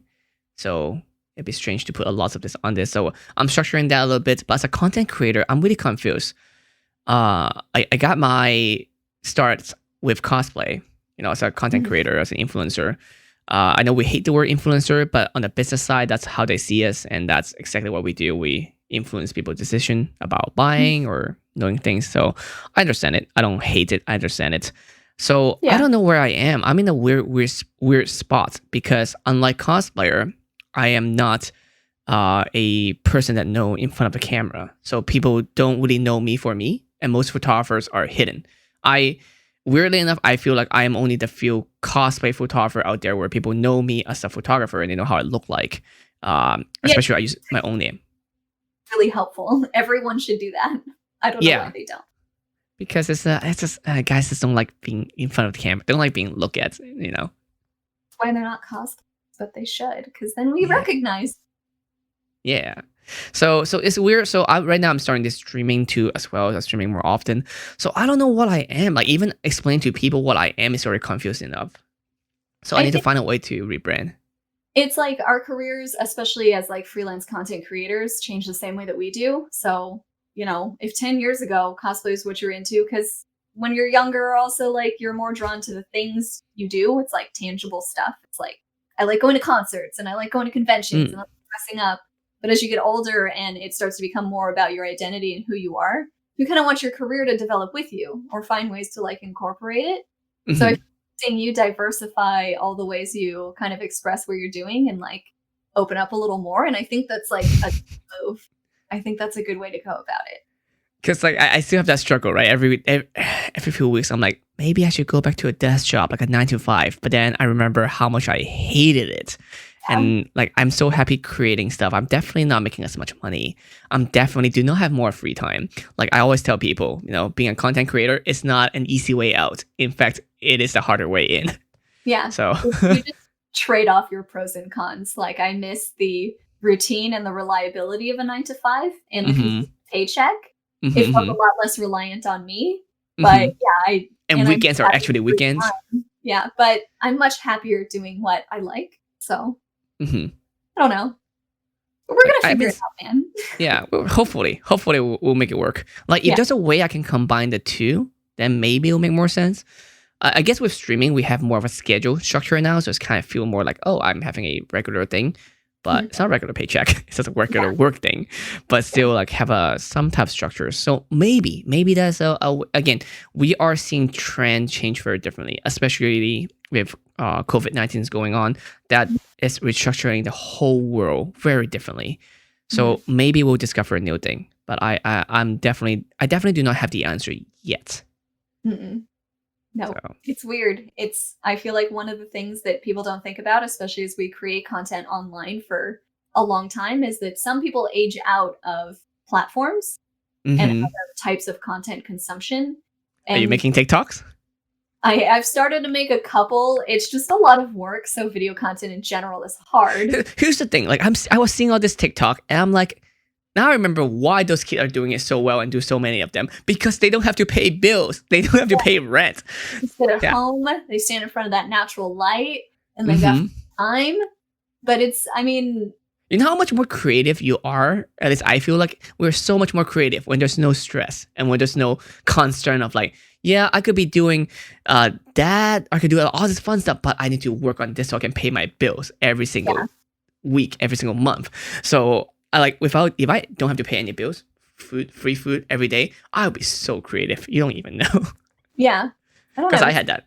Yeah. Interesting to think about too. I think like a big one, especially with the lewd side of content creation, is I Hmm. think one of the reasons it has a shorter lifespan is that if you build a core group of following, I feel like for the most part they will eventually like move on from consuming that type of content, either get in a relationship or have family. They'll just kind of grow out of Hmm. feeling the need to consume that type of thing. So you kind of have to either stay up on the trends or I think constantly it's like a upside down bell curve, right? You know, when you're younger, before relationship, you like really consume that, and then you get a bunch of old guys that really consume those contents. Is that really weird bell thing? So it's the thing to think about, and same with video content. It's great to have a niche, but also, if that show stops running, or if those people grow up and grow past this type of thing that you're talking about, Hmm. it's a thing that we have to adjust for. Whereas like insurance, it's like now you're insuring the people who need life insurance suddenly. Usually with some of those standard industries, the audience comes in on its own because they're different life things you need. But for Hmm. us, we look at what people like. And that also means thinking about your audience. Now, what about for the creator, the lewd creators? Like, are because as you said, there's people that come in and out. But here's the thing, though. There's going to be a person turn 18 every day for both consumer and creators. So, for the lewd content creator, in your view, what is their career like life like? What does that looks like? Like, because I mean, it's still pretty new to be honest. I feel like yes, porn industry been around forever, but now we have cut out the middleman, and lots of people are self-creating content. We also, I feel like, but then again, it's our industry, so I don't know if there's actually a huge influx. But in our industry, there's definitely a huge influx of lewd, sexy, sexualization content creators. So, Mhm. and we haven't really seen even a cosplayer, a non-lewd cosplayer, lewd or not, to do a full life cycle where they started doing lewd, doing more lewd stuff, and then someday they retire. We haven't seen that at all. Like the whole cosplay industry as an industry only developed in the last 10 years. Mhm. So I wonder what is the goal or what's the game plan for lewd creators? I think it depends. Like, obviously, it depends on what you decide to do. There are some, especially more like sex workers that I know plenty of sex workers that just sometimes do cosplay. They wouldn't consider Mhm. themselves cosplayers, but then sometimes Same. people are like, that's not cosplay. And it's like, that's not what I said that I do. But with a lot of some sex work, I think it's more about getting a bunch of success in a limited amount of time. So really fucking making bank for a little while before Hmm. you kind of lose that popularity, especially in the porn industry, the people I know who do that. It's Hmm. like if you become a well-known porn actress or actor, you have a few years to really cash in on that and cash in like smart and hard on it because Mm. it's not going to last forever. It's just kind of how it is. But there are plenty of people I think that do it in a way that's more unique. Like I love that Jess does more like meme style loots, if that makes sense. Like she's following a trend and she's aware of Mm. people's interests and she stays interested in things. So she's doing it from an aspect that will probably have much more longevity. Hmm. And then I think Well, for people that are so what? here's the thing, right? There's a lot of so for an old school cosplayer that also start doing loot stuff, they beforehand I feel like they have built a lot of personality. Like for example, Jess, I can say this because we know her personally and I know her for many years, so I'm comfortable enough to say this, that she, and it's not nothing bad anyway, she has always built a personality long before all this stuff, so people really connect with her and follow her for how she is the person. Yeah. Now if a lot of content creator who just start out doing loot without showing a lot of personality, then I feel like if they stop doing that or they want to transition to something else, it would be very difficult because the followers are not used to them anything other than loot. So like streaming would be very difficult for them. Well, and that's why I think with those specific types of creators, if you just come in from the loot scene, that's when you need to try and really get your name out there and make it in one go. Like when you hit your stride, make your money then. You know what I mean? Whereas, so that's the short game. The long game would be like what Jess is playing, which is, being a personality, staying on a trend, like having fun, listening to like your audience. And then I think another aspect is like the diverse content creators. So maybe more like Danielle, who streams like she's always been really good at using all the social media platforms and part of what she does. And that's definitely more the angle that I enjoy also. Like I want to be able to create, I want to be able to stream, I want to have loots on the side because that's an aspect of my personality, but it's not necessarily the crux of my like career enjoyment, I guess. I think there are also like a lot of we're seeing a diversity in what lewd is too, which I think is dope. Because one of my favorite like lewd creators is Jenna, who does it in such a unique way. It is in such a like, I feel like teasing anime waifu sort of way where she'd be fully clothed, but like grabbing her thighs. And it's such a like, I think, clear understanding of what intimacy is and what is being said without giving it all away in some aspect. There's been a lot more creativity in the loot in that way, I guess. I think that has to do with I mean, yeah, if it's just because like we talk about this before too, and you can find nude photos, sexy photos, straight up porn on the internet easily. So how do you keep finding people? How do you have people keep engaging and then also want specific content? I think that's where it has to come with understanding the audience and how to create that demand, I guess.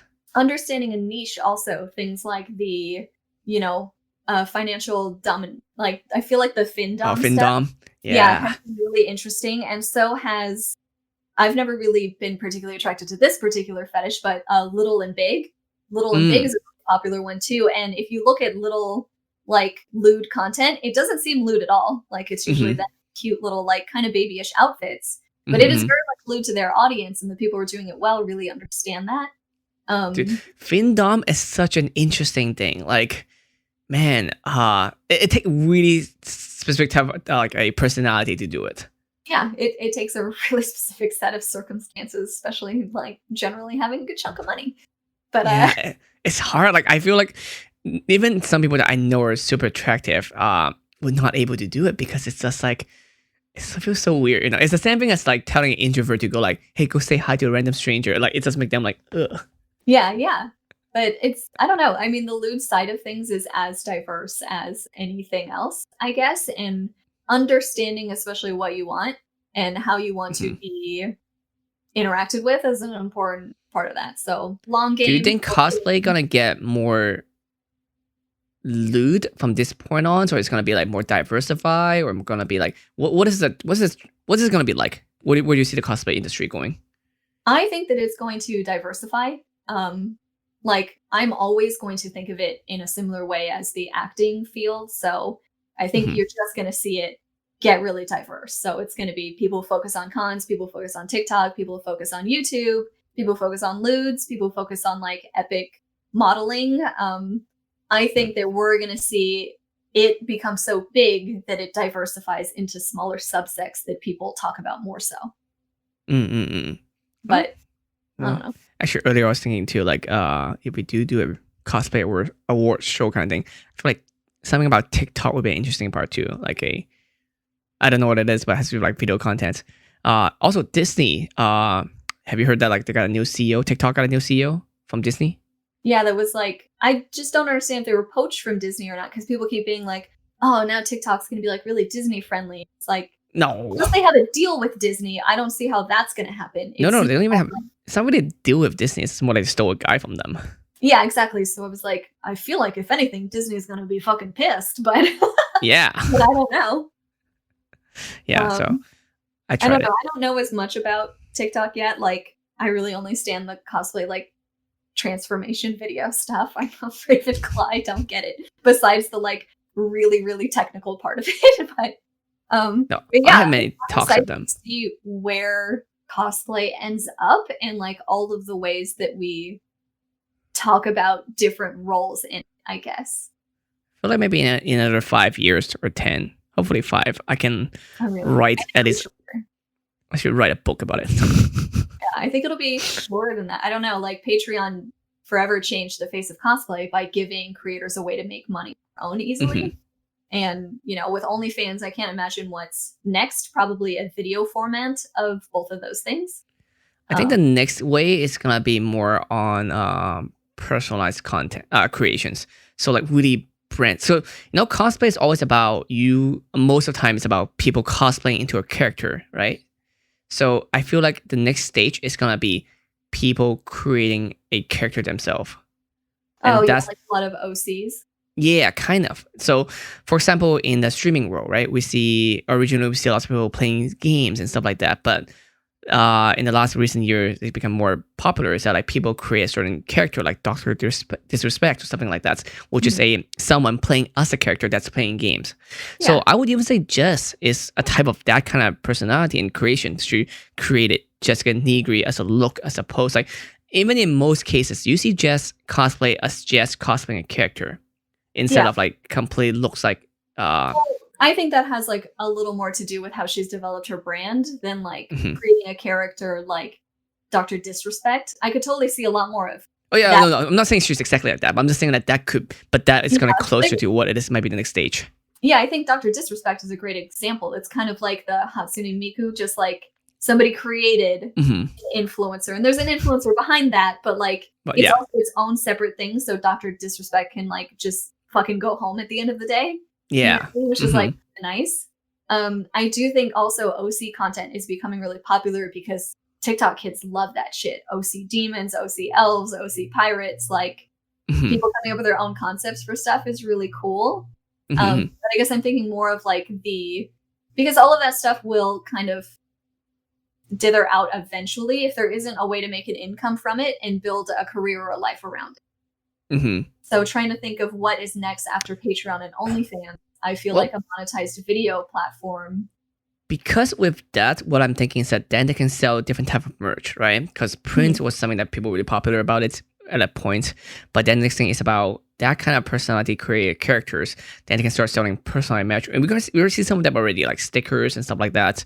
But then I can see like figurines, or like then they can have brand deals, because that's a problem with companies couldn't work with cosplay right now. Is that if I'm hiring, for example, even UX, for example, but if you're cosplaying a Disney character, it'd be weird for them to have you cosplay as a Disney character and hire you for like a Verizon deal or something, for example, because then they have to go through Disney, and then Disney gonna say no for sure. So it's gonna be like they can't really hire a cosplayer and make cosplay into a bigger thing. But if cosplayer have their own OC, then it's more contact and hireable. Yeah, because it's easier to have like a thing that they could just bring them in as already. Because most of what I see for companies getting around that is like, like, oh, I'm a computer company, like Razer or something. Danielle did something. Was that Razer? Or I know Stella did something with a gaming company before too. They all through me, so yes. Oh yeah, it's but like, Acer. where you make an OC built around that company, I think is the most clever way to do that. That's the best for the brand. But I could see something where it's like, because that was my idea. Or it's like Verizon, but I could also see creators of that being like, I don't necessarily want to associate my OC with this brand. You know what I mean? So I mean, like that's a little more complicated. And the other thing about brand deals is it still does not put the creator in control. And that's where these platforms are taking off, though, is like Patreon gives the creator the control. OnlyFans gives the creator the control. YouTube still doesn't give the creator control over that. Like, you can't set tiers. You can't charge your fans directly. And same with Twitch. Twitch is a little bit better. It's at least more transparent about it. But I feel like some type of video platform that gives creators access to charge their fans directly is going to be the next like important milestone. How is that different than, let's say, OnlyFans? Like, what kind of like you think about like a TikTok style, but then it charge people if they, not necessarily TikTok style. I feel like it'd probably be more like a blend of TikTok and YouTube. So it's like they make YouTube content. So it's kind of like YouTube Red. Oh no, because YouTube Red is all of them, but it's more like per content creator, and then they create video content. Just like a little more like OnlyFans or Patreon, but I mean, OnlyFans obviously has more of a stigma of sex work or like adult content in general, or lewd work, whatever. Whereas Patreon is a little more diversified now. I think it started that way, and then it became more diverse, which is great.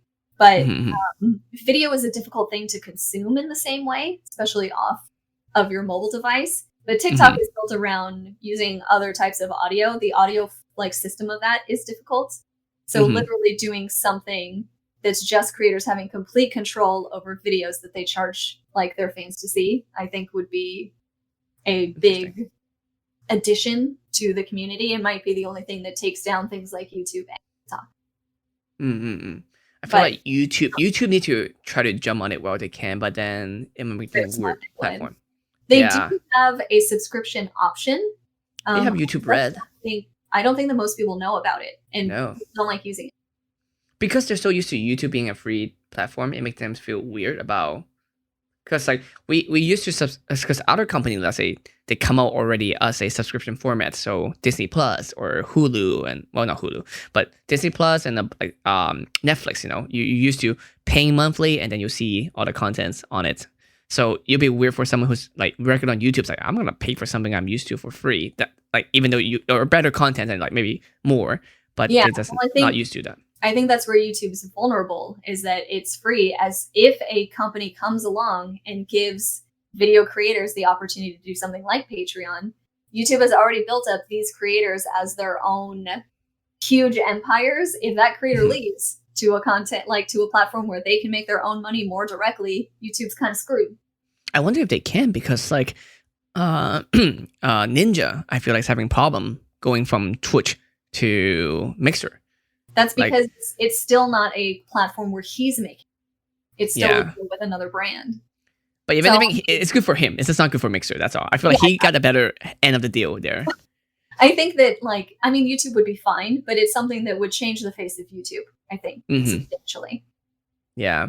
I mean, I thought about this too before, if there is because me as a photographer, I'm thinking like, if there's a platform that's great for a photographer that they could monetize on it, that'd be great. But I don't know how that structure would be like and how does it make sense.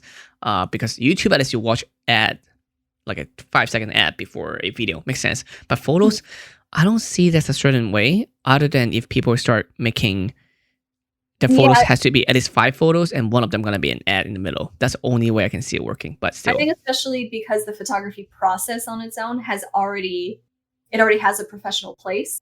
So whereas these YouTubers that make their own video and produce their own content, there isn't a version of that. But for photography, photographers that are hired, to my knowledge, a lot of the time they take the pictures and edit the pictures themselves and then charge a company for it. So that's its own complete process that already exists as a professional field. Combining photography with influencing work would maybe be its own thing, but that's probably... It's such a weird space. That's probably why it has such a weird... Yeah. All the photographer YouTuber I watch are all just it's fake. It's not fake. It's a personality channel that's disguised as an educational channel. Yeah. No, things that are interesting to watch that aren't just like educational based, for sure. That's what mine's kind of is like, you know. I'll teach you a few things, but let me show something cool that I like as a personality. But It's like anyway, about it. We should brainstorm more. Like when this is over or whenever, let's just go grab a bunch of alcohol and then we'll drink till we're red. We'll drink till we're red. Ready. We're just gonna take us like 5 seconds. No, someone, I forget who came on my stream yesterday. They must have just finished watching yours and then came over. And then they were talking about the same thing about Asian Glow. Were you talking about Asian Glow yesterday? Not yesterday. What? Okay. I don't know. I talked for like 4 hours, so it's a little hard to keep track of. I don't think I was talking about it yesterday, but Stella might have been.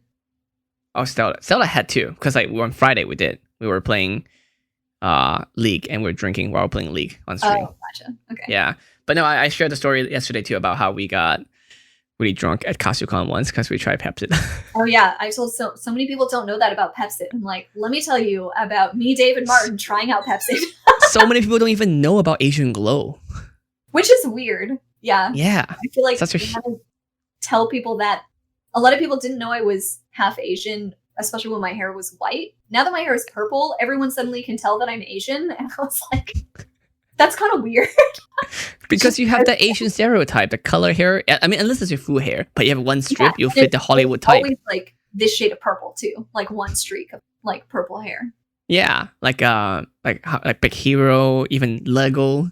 Like one strip. My dad's the white one, so he's also allergic to alcohol. So both of my parents actually get alcohol glow. Just only one of them is Asian. So yeah, I get super red. But I think I might actually drink some tonight. I'm gonna edit videos or photos while drinking. I'm gonna play Stellaris. I've been playing a bunch of like RTS games lately. Wait, which game? Stellaris. It's like the Galactic 4X like RTS game. Huh. Never tried it. Do you ever feel like the world is whack? And so you need to go into a game and try and control the economy and the politics, because that's what I'm getting out of this. So that sounds fun. I need the steering wheel right now. Yeah. Asian Glow. Right. Oh, I guess we were talking about it last week. And yeah. Thanks, Zoe. All right. Well, where can people find you? You can find me on every social media platform you can think of as HendoArt. Except Facebook, which is HendoArt Cosplay, but I don't use it. So nobody uses it anymore. On Instagram, Twitter, Facebook, Twitch, whatever. Awesome. Fuck, TikTok.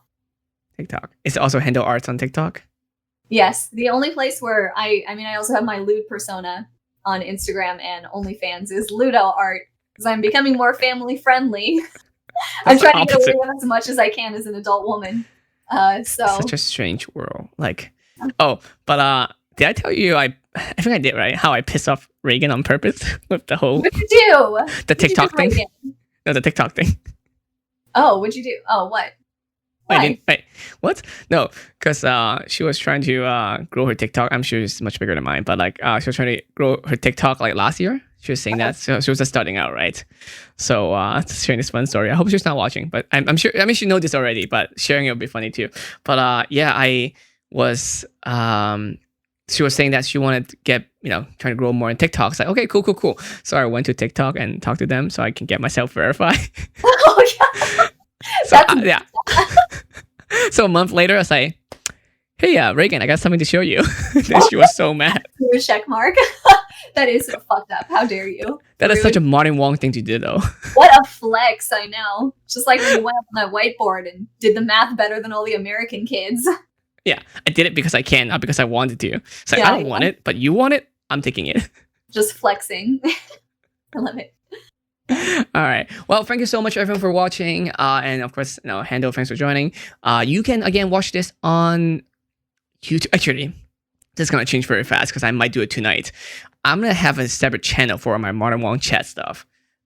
Just so I can separate the content a little bit. But you could still listen to this on podcasts. So on iTunes, on Spotify, everywhere else that have major podcast platforms. And of course, find us on Instagram, Twitter, all kinds of good stuff. Oh, speaking of Twitter, dude, update your Twitter name. Mine? Yeah, it still say HendoArt C2E2. Oh. Okay. Because I was tagging you the last 2 days. I was like, HendoArt's like as C2E2. It's like, wait, first of all, when is that con going on? It's like, it's totally over and stuff like that. Oh, I actually forgot to tag you earlier on my on that post. But like, come on, man, like C2E2. Like I thought it's going on. They're open right now. I will also say personal opinion on the YouTube stuff. I would keep everything you do on one channel and focus on making playlists. I did that, but here's the thing, though. So I have a long talk with Nathan earlier about this too, right before we start the show. Is that if I do on playlist, I will have to make, because the problem is that if you go to the video tab on my channel, now it's a lot more Modern Wong chat than my regular content, because I do this show 3 times a week, but I'm definitely not producing 3 times the content on my normal stuff. Yeah, so but see a bunch of them. So on your main page, you can change what the rows of things are. So I do have those. So I think what I'm going to do, however, but the problem is that we thought about this also so well too, right? Because I don't want my list of videos to be a bunch of like all this Modern Wong chats and then random like cosplay and photo shoot stuff, which is what Modern Wong photo should be. Yeah. So I will still do like a highlight video, like a highlights of all 3 guests from the week posted on my Modern Wong photo, my main one. And start another one, which is just all the full episode where people are going to watch it in there. Because if I put them as unlisted, they're not even searchable. So it's kind of like a thing. I would say I personally prefer to see everything from one creator that I like all in one place. I thought so too. More so of a diverse, like educational content, like you really want it to be separate. But I feel like you benefit more as a content creator, showing that you do it all. Whenever I look at somebody's channel, I stay either on their homepage and look at their most popular videos, or I go to their playlist and see what types of content. But that's the thing, like exactly, like but for my video one, I feel like the other one will get lost. I put a lot of thinking into this recently too, just to see what I think. But I feel like it's so different because people who watch and listen to podcasts are different type of audience of the other content, and they really want to follow you for certain things than the other things. Like even me and my photography. My people who like me for my portrait stuff are very different than people who like me for my cosplay stuff, even though they're both photography. Yeah, but you also like will expose them to all the different things you do. So I will have some crossover here and there. Like I will still post the highlights on my main one and to kind of edit and say, hey guys, you like this over here? I mean, same for you with your loot stuff, you know. Yes, but those are separate for substantially different reasons. Like I thought about having a separate channel for my D&D stuff, but it's also like you grow a channel, especially on YouTube, the more content you produce. So having all of the content in one place will help expose like an audience to you, because if they like one type of thing you do, it'll try and suggest more of other things that like you do along with some of the same. So just based on talking to other YouTubers who also either tried to diversify, the only people I know who have really done that are people whose video like channels have gotten over like 1 million. Huge big people, We're not there yet, but I would say that's just something to consider. Definitely for creators that I follow, I prefer to see it all in one place. I never look at the videos tab. That tab is garbage. It's just all their videos. Really, I feel like that's what I do. Tab. Because I don't know other people do playlists as well. So we'll see. I'm just gonna ask some of my viewers to see how what's their game plan is, and then go from there. Ask them and ask more YouTubers too, like a diverse YouTuber. Yeah. All right, well, stay here because I want to talk to you a bit more. But for everyone else that's watching, thank you so much for watching. I'll see you all next time, and I'll be here tomorrow too. So tomorrow, 7 p.m., we're talking to. I'm not sure if you met him before, actually. Efto Rogers. He's a photographer on the East Coast. Very cool guy. You might have met him at KatsuCon. But anyway, I'll see you all tomorrow, and have a great night, guys. Bye.